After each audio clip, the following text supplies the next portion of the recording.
A warm welcome, Yira from Vruchtvlees.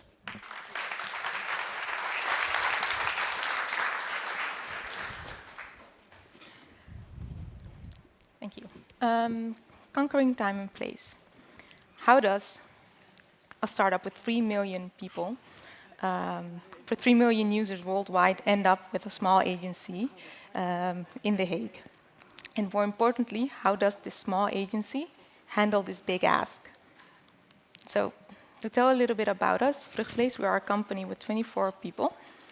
I'm one of them, and we work for brands like Museum Nacht Amsterdam, Spaces, the Dutch Design Week, and Agent Belgique. And as said by Bert, Miro, who was formerly known as Real-Time Board, is a collaboration tool that is used by millions across the world. So why us? Well, Miro wanted an agency that has more a bit of an European design background, and we are an agency with a European art history background. So just to set the stage for what the assignment actually was, we had to do the rebranding in 7 weeks. And why 7 weeks? Because the rebranding had to be done before South by Southwest, where they were launching the rebrand of everything. The most important thing to know about this project was that the Miro team had 3 offices, one in San Francisco, one in Russia, and they had just opened an office in Amsterdam, and we are in The Hague. It sounds quite impossible to have 3 offices across the world and do a whole rebranding in 7 weeks. But we had a great plan. We were going to have this really tight plan where there was no room for errors, no room for delays, and everybody had to have laser focus and make decisions really, really fast. So we had found this time zone sweet spot for the project where we could have all the stakeholders in the same room, or actually room, so they could make decisions and we can talk to each other. So the San Francisco team was waking up. We were at the end of our day, and the perm team was getting ready for bed. So it sounds really great, and we would sprint for 7 weeks, and at the end of each week, the hard decisions had to be made for that week so we could start the next week. So, awesome. So with that said, we had this pressure cooker, and normally you would say, oh, to do this, then your strategist or your designer has to go to the client to be part of their team so they can really get into the project. But for us, we wanted the client to be part of our team. So to make this work, we had one person from Miro as part of our team. They had just opened this office in Amsterdam. It was just one person, and that person became our colleague for 7 weeks. Igor, I don't think he's here today, but he was a really fun guy to have in the office for 7 weeks, so that was really great. To do all this, we had this really dot on the horizon where we were working towards. So how do we make a rebranding for a brand that has already been used by 3 million people worldwide? And how do we captivate their ambition and the weirdness in the designs? And how do we actually get that to work? So we have this pressure cooker. We have a time sweet spot. Everybody had laser focus. And we're going to do something awesome with the weird design. So that was the plan. But of course, that didn't really happen the way we imagined it, because we had some challenges. Getting everybody to make those decisions every week was quite a challenge, because getting 6 or more people to make hard decisions on design issues every week, week to week, that actually did not happen. Also, that time sweet spot I was talking about, it was really convenient for us because it was the end of our day, but it was actually not so convenient for the stakeholders because everybody was always traveling, all the different time zones. So it took a lot of project managing to make sure that we had the right people at the right table to make the right decisions at the right time so that we could do the right things in the right week. So not so sweet after all. And there's one thing that we actually did not take into account, and it was quite a surprise to us, was that the multidisciplinary design team of Miro, they have an in-house design team, did not speak a lot of English. So trying to work together with that design team, trying to convey our ideas, our strategy, our creativity, was very hard because there was this language barrier we had to work with. So this gave us quite a bit of an interesting dynamic because there wasn't just a lot of space between us in time and where they were, but also in language. But I'm here today to tell you about how we overcame these challenges, and I'm just going to tell you something about that.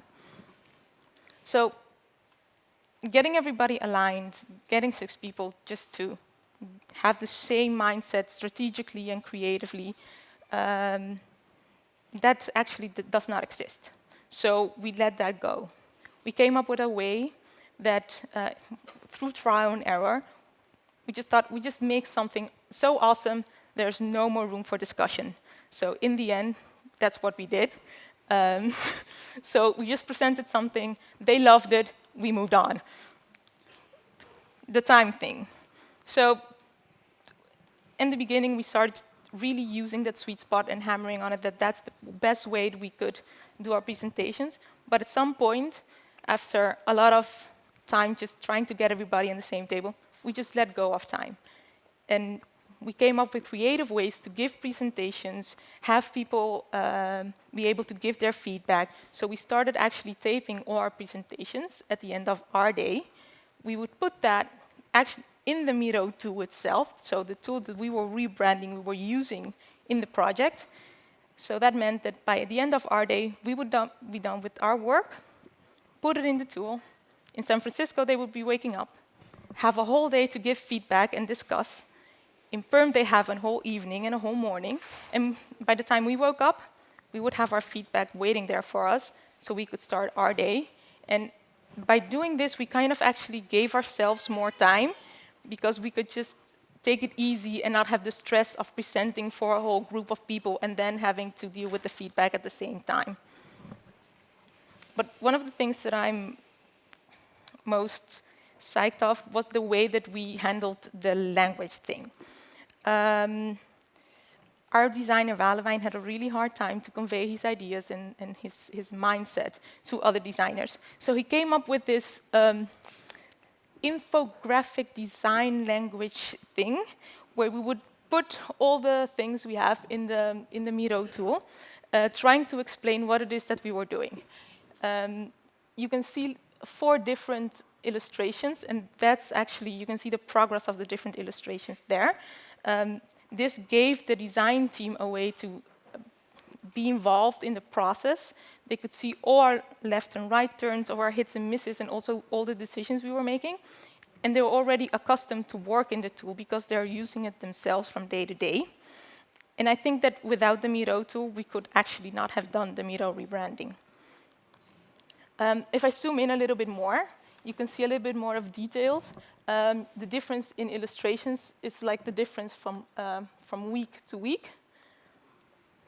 And we're trying to explain how you could use them in different assets to the designers by giving them examples and also giving them assignments.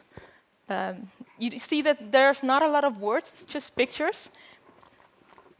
And if we zoom in a little bit more, this one over here is actually an example, something that the Miro illustrator did in Russia. And this one is something our illustrator did. So they're trying to communicate through pictures just to show each other how you could evolve in the process. Our thinking in this was that if you don't speak the same language, use a language that you do speak, and they all spoke design. And with all of this, we were able to give them a design language that they could make their own. And from the illustrators till the developers, everybody who worked with it understood it and could use it in their daily routine. And they are still using this is the base for all the designs we are making right now.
And so, completely different than we thought at the beginning. We had this whole plan there. But by starting using the tools that the client has available, and using actually all the difficulties that we have in getting everybody aligned, everybody being in a different time zone and not even speaking the same language, I think that in the end we did make something awesome together, and we had this completely new look, and we actually basically made a design language together so we could all understand each other. And in the end, I'm very proud to have been part of this team. Thank you.